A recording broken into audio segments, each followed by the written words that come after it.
हे दोस्तों, इस वीडियो में हम लोग कोरोना कैमरा के प्रॉपर्टी के बारे में समझने वाले हैं। वैसे तो कैमरा सेटिंग में इतना कुछ डिफ़िकल्ट चीज़ें नहीं होती है, बट इम्पोर्टेंट भी काफ़ी होता है कैमरा सेटिंग करना, क्योंकि क्या है ना कि आपकी इमेज डिपेंड कि आप कैसे तरीके से कैमरा और कंपोजिशन सेट करते हो।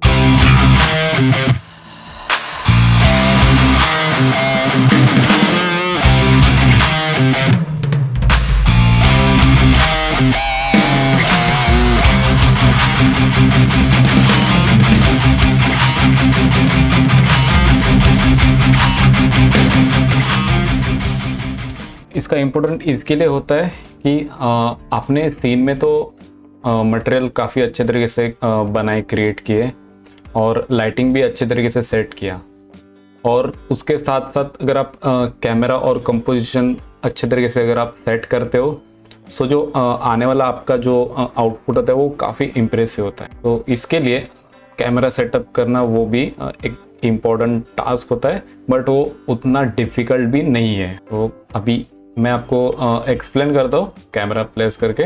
आपको अगर कैमरा चाहिए, कोरोना कैमरा प्लेस करना है, तो आपको यहाँ पे जाके आपको कैमरा वाले सेक्शन में जाना है। कोरोना में आपको एक ही कैमरा मिलता है, यहाँ पे वो कोरोना कैम करके होता है। इसके अंदर अगर आप जाओगे तो आपको यहाँ पे वीरे आर्नोल्ड मिलता है, बट आपको स्टैंडर्ड में बाहर ही आपको कोरोना कैमरा मिल जाता है। अभी मैं क्या करता हूँ, इस सीन में एक कैमरा ऐसे प्लेस करता हूँ। तो ये मैंने कैमरा प्लेस किया। तो यहाँ पे कैमरा की इतनी सारी प्रॉपर्टीज होती है, ये सेम आपको वीरे में भी मिलेगी, बट थोड़ा इसका इंटरेक्शन अलग होगा, बट ये नाम सब आपको सेम मिलेंगे। अभी मैं क्या करता हूँ कि कैमरा को एक बार नॉर्मली सेट कर देता हूँ। यहाँ पे मैं ये 1 मिनट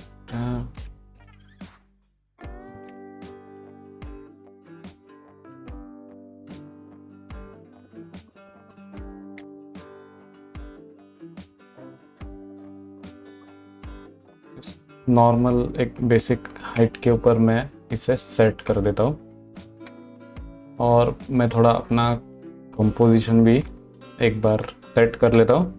फिर हम लोग कैमरा के प्रॉपर्टीज देख लेते हैं। HDTV सिलेक्ट करता हूँ मैं।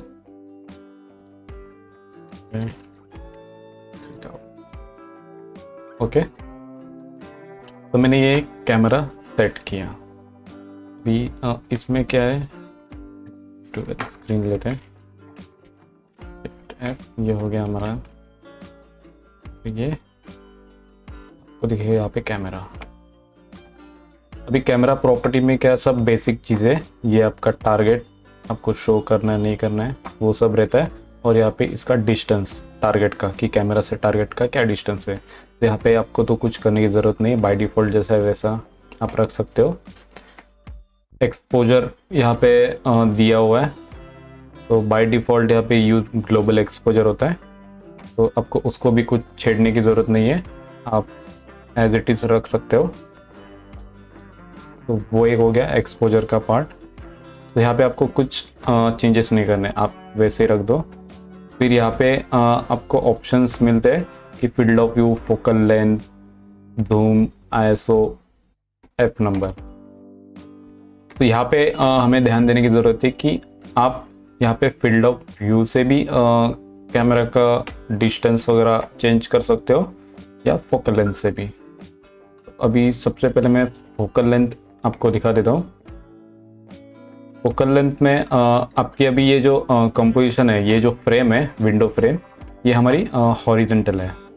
ओके, सो इसमें क्या होता है कि अगर आप फोकल लेंथ बढ़ाओगे तो यहाँ पे आप एकदम ऑब्जेक्ट को क्लियरली जूम कर सकते हो। फोकल लेंथ और जूम में डिफरेंट है, आप ऐसा मत समझना कि ये जूम के लिए, बट फोकल लेंथ का यूज़ ऑब्जेक्ट को एकदम नज़दीक से हम लोग रेंडर कर सकते हैं, बट वो डिस्टेंस भी मैटर करता है। मैं आपको इजी तरीके से समझा देता हूँ कि आप अभी मान लो जैसे कि मेरा ये पॉट है और ये बुक है, मैं इसको टारगेट करना चाहता हूँ और इसके आगे मेरा सोफ़ा और ये वॉल है। तो जब भी मैं फोकल लेंथ बढ़ाऊंगा और मैं इसको जूम करूंगा, कैमरा में नीचे ले लेता हूँ इसके लिए।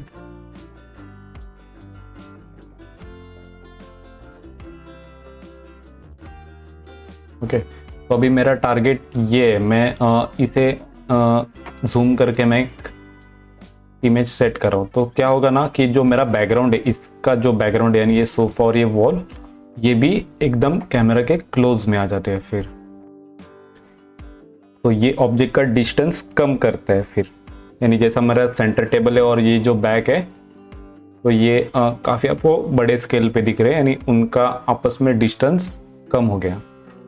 वही अगर मैं फोकल लेंथ बढ़ा दूं तो आप नोटिस करना कि इसका सेंटर टेबल और ये बैक वाली वॉल है, इनका डिस्टेंस फिर बढ़ जाता है, वो थोड़े ब्रॉड होते हैं। तो इसे भी आपको एक लिमिट में सेट करना पड़ता है। आप इतना भी ज़्यादा स्ट्रेच नहीं कर सकते कि ये काफ़ी स्ट्रेच हो जाएगा, फिर ये सही नहीं दिखता, ये अनप्रोपोर्शन दिखता है। तो आपको ऑब्जेक्ट के अकॉर्डिंग आपको ये फोकल लेंथ सेट करनी है। तो इसमें और हम लोग क्या देख सकते हैं कि अगर मैं इसे कस्टम रख के, अभी मैं इसका एस्पेक्ट रेशियो चेंज करता हूँ, वर्टिकल कर देता हूँ। तो वर्टिकल में क्या होगा कि वर्टिकल में टोटली उल्टा हो जाता है। यहाँ पे वर्टिकल में आप देख रहे हो,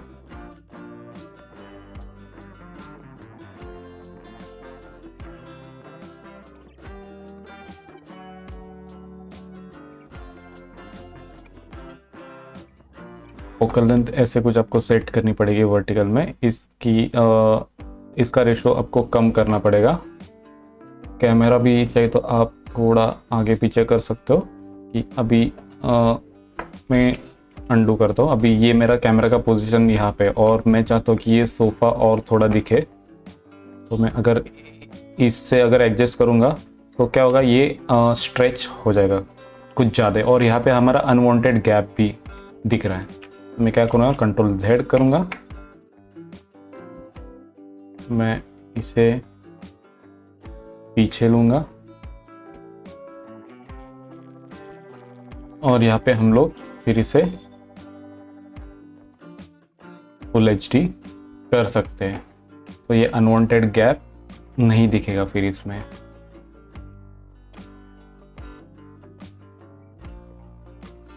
तो अभी हमारा क्या हो रहा है कि इस कैमरा में ये राइट साइड दोनों भी सोफे हाईलाइट हो रहे हैं विथ ये टेबल और ये पीछे वाली वॉल। तो इसमें आपको समझ में आ रहा है ना कि ये टेबल और पीछे वाली जो वॉल है उसमें आपको डिस्टेंस क्लियरली विजिबल हो रहा है।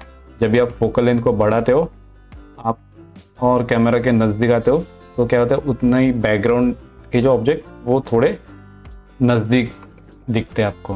अभी यहाँ पे आप देखोगे तो ये सोफ़ा और ये वॉल आपको कैमरा के ये टेबल के नज़दीक दिख रहे हैं। तो फोकल लेंथ आपको उसी के अकॉर्डिंग यूज़ करनी है कि आपका टारगेट क्या है, आपको क्लोजअप शॉट दिखाने हैं या आपको एक नॉर्मल शॉट दिखाना है। क्लोजअप शॉट दिखाने के लिए फोकल लेंथ आप बढ़ा सकते हो, और ये आप कस्टम व्यू पोर्ट के हिसाब से कर सकते हो। आप वर्टिकल में आप ऐसे कुछ क्रिएट कर सकते हो, बट वर्टिकल में क्या होगा कि आपका थोड़ा विजिबिलिटी कम होगा। तो फोकल लेंथ का ये यूज़ होता है। फील्ड ऑफ व्यू भी सेम वैसे आपको दिखेगा। फील्ड ऑफ व्यू में भी आप ऐसे सेट कर सकते हो। क्या मैं इसे हॉरिजॉन्टल फुल एचडी करता हूँ तो मैं इसकी वैल्यू बढ़ा देता हूँ, इतना कुछ ऐसे हम लोग सेट करें। सो इसमें क्या हो रहा है कि मेरा बॉटम साइड भी कुछ वेस्ट नहीं हो रहा है, जितना दिखाना है उतना दिख रहा है इसमें, और ये लेफ्ट एंड राइट साइड हमारे सोफ़ा सेटिंग दिख रहे हैं। तो यहाँ से आपको एडजस्ट करना है कैमरा के लिए, तो आपको इसमें चेंजेस करने हैं। बाद में यहाँ पे एफ नंबर है, एफ नंबर हम लोग डेप्थ ऑफ फील्ड जब यूज़ करेंगे तो उसके लिए हमें इसकी ज़रूरत पड़ती है। ये आप जितना नंबर कम करोगे उतना आपको डेप्थ ऑफ फील्ड का रिजल्ट मिलेगा। वीरे में आपने देखा रहेगा कि यहाँ पे एफ नंबर कम होता है, वीरे में आपको यहाँ पे 8 नंबर आपको दिखेगा, बट कोरोना कैम में ये 16 होता है। आपको इसे कम करना है, तो डेप्थ ऑफ फील्ड जब भी मैं दिखाऊंगा तभी आपको ये पता चलेगा कि क्या होता है। बाकी आपको जूम फैक्टर या आईएसओ इसको कुछ भी चेंज नहीं करना है, या फिल्म विड्थ इसको भी कुछ चेंज नहीं करना है। आपको सिर्फ चेंज करना है तो यहाँ पे फोकल लेंथ या फील्ड ऑफ व्यू, इन दोनों में चेंजेस करके आपको आपके कॉम्पोजिशन के हिसाब से आपको सेट करना है वो। उसके बाद यहाँ पे शटर स्पीड को भी आपको कुछ करने की ज़रूरत नहीं है, ये बाय डिफ़ॉल्ट आप ऐसे रख सकते हो। उसके बाद यहाँ पे ऑब्जेक्ट विजिबिलिटी है, यहाँ पे आप ऑब्जेक्ट को इंक्लूड एक्सक्लूड कर सकते हो। मैं 1 मिनट आपको दिखा दे रहा हूँ। मान लो ये इसे नाम देता हूँ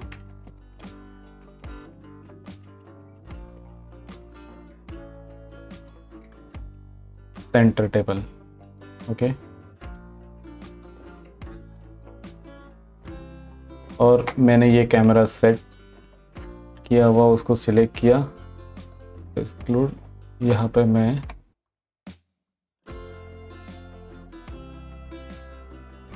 centre table, yes centre table, okay. एक बार मैं फ्रेम बफर ऑन करता हूँ।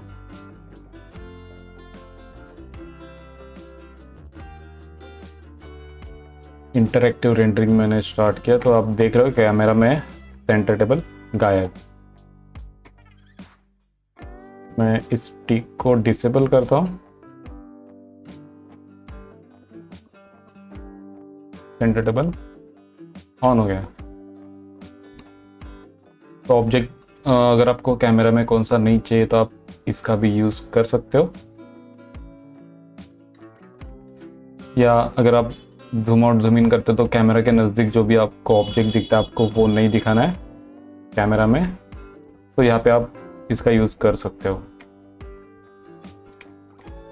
बाकी डेप्थ ऑफ फील्ड का यहाँ पे आपको ऑप्शन मिलता है कि आपको डेप्थ ऑफ फील्ड ऑन करना है तो यहाँ पे ऑन कर सकते हो। यहाँ पे ओवरहेड फोकस, ये सारा सेक्शन है डेप्थ ऑफ फील्ड का। और ये भी आप अपर्चर के शेप जो है वो डेप्थ ऑफ फील्ड के लिए यूज़ करते हैं हम लोग, इस सेक्शन का भी, तो ये भी पार्ट आता है वो डेप्थ ऑफ फील्ड में आता है।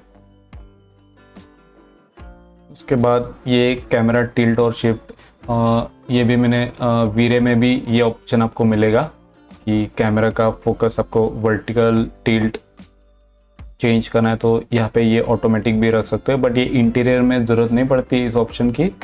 ये ऑप्शन हम लोग एक्सटीरियर में यूज़ करते हैं, खास करके जब भी टॉल बिल्डिंग होती है, बड़ी बिल्डिंग होती है, तो उसके टाइम पे जब भी हम लोग कैमरा सेट करते हैं तो तभी इस ऑप्शन का यूज़ किया जाता है।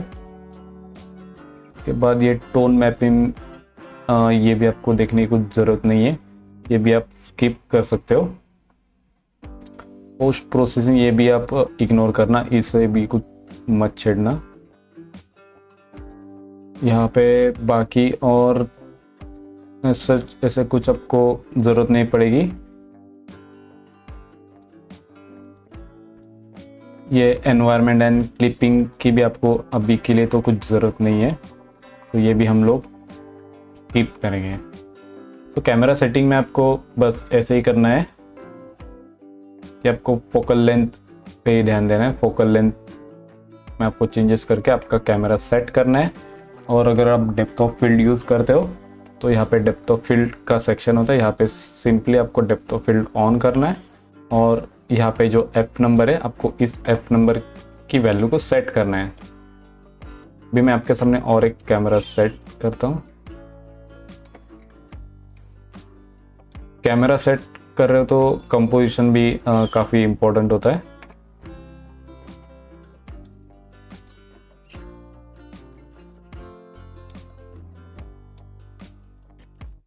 आपको कैमरा सेट करने से पहले आपके दिमाग में क्लियर होना चाहिए कि आपको सीन में क्या दिखाना है। इसी के अकॉर्डिंग आप कैमरा सेट करना।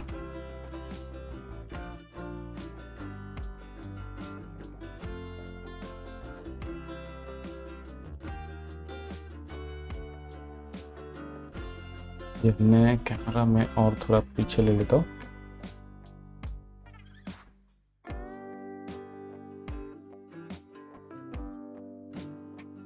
सीलिंग मेरी ब्लैक दिख रही है, ये विजिबल किया मैंने आउटपुट को।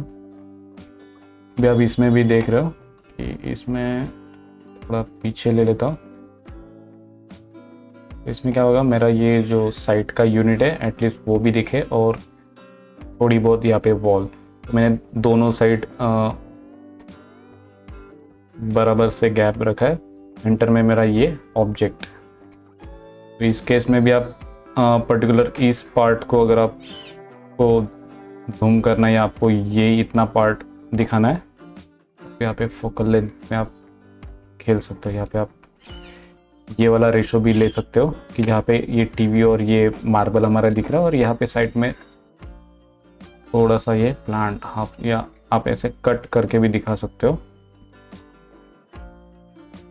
आपको और क्लोजअप लेके जाना है तो आप इसे और क्लोजअप लेके जा सकते हो। ये हो गया। यहाँ पे हम लोग इंटरेक्टिव भी स्टार्ट कर देते हैं।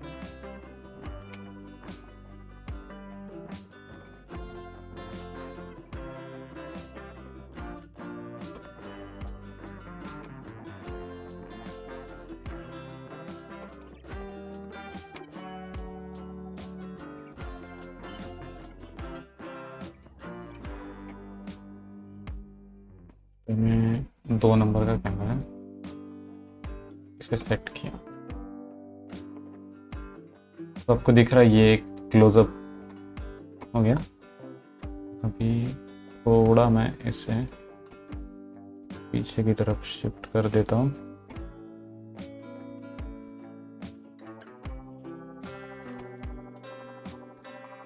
तो ऐसे कुछ आपको R&D करनी पड़ेगी। आपको कौन सा कंपोजिशन और कैमरा की फोकल लेंथ क्या रख के आपको कैसे यहाँ पे सेट हो रहा है। अभी ये मैंने हॉरिजॉन्टल कंपोजिशन रखा है, मैं कंपोजिशन को चेंज कर देता हूँ। कस्टम किया मैंने।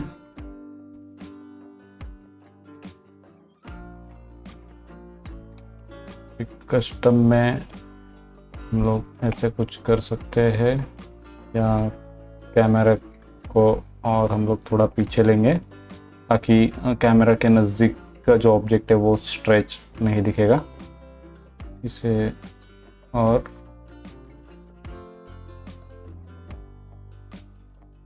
बड़े प्रैक्टिकली सही नहीं लग रहा है, इसे ऐसे ही रहने देता हूँ। और मैं क्या करता हूँ कि इसे क्लोज कर देता हूँ।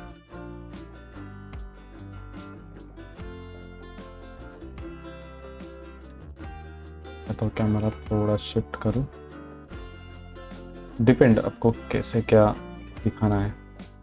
तो ऐसे कुछ अगर आपने कुछ अच्छा सा क्रिएट किया है वैसे आप कैमरा सेट कर सकते हो।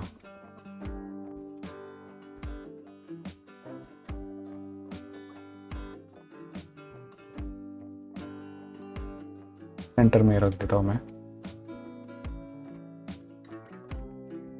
तो बस सिंपल मैंने देखा आपको दिखाया कि मैंने कुछ भी नहीं किया है इसमें, जैसे बाय डिफ़ॉल्ट वैसे ही सब रखा है।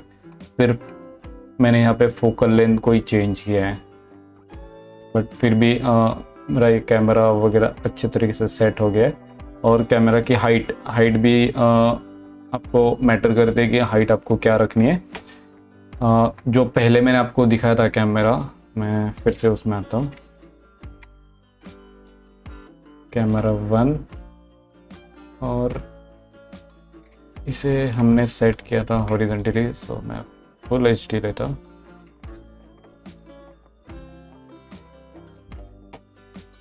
तो इसमें मैंने जो हाइट ली है वो सोफ़ा सिटिंग जो होती है, यानी हमारी नॉर्मल जो सिटिंग हाइट होती है मैंने वो हाइट मेंटेन की है।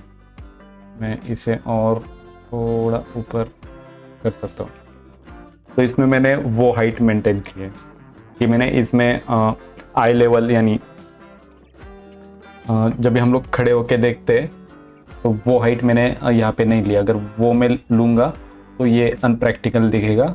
यहाँ पे हमें सिर्फ वॉल का पार्ट ज़्यादा दिखेगा और हमारी सोफ़ा सीटिंग कुछ भी नहीं दिखेगी। जबकि मैंने हाइट जो ली है इसमें कि जब भी हम लोग सोफ़े पे बैठते तो जो हमारी आई लेवल होती है मैंने वो रखी है।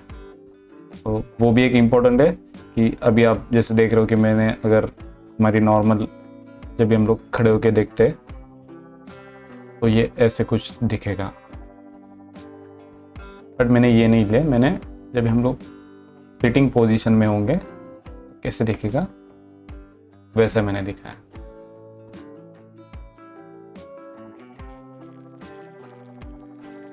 तो मैंने जैसे कि बताया कि कैमरा कोरोना में या वीरे में कैमरा में आपको कुछ ऐसा डिफ़िकल्ट पॉइंट कुछ भी नहीं होते, बट वो इम्पोर्टेंट भी होता है कि आप कैसे सेट कर रहे हो कैमरा। जिससे कि अभी जैसे आपको दिख रहा है सामने कि अगर मैं इसे फाइनल रेंडर करूँगा तो ये इमेज का इम्पैक्ट कैसे पड़ेगा, तो वो आपको ध्यान देना है। ओके।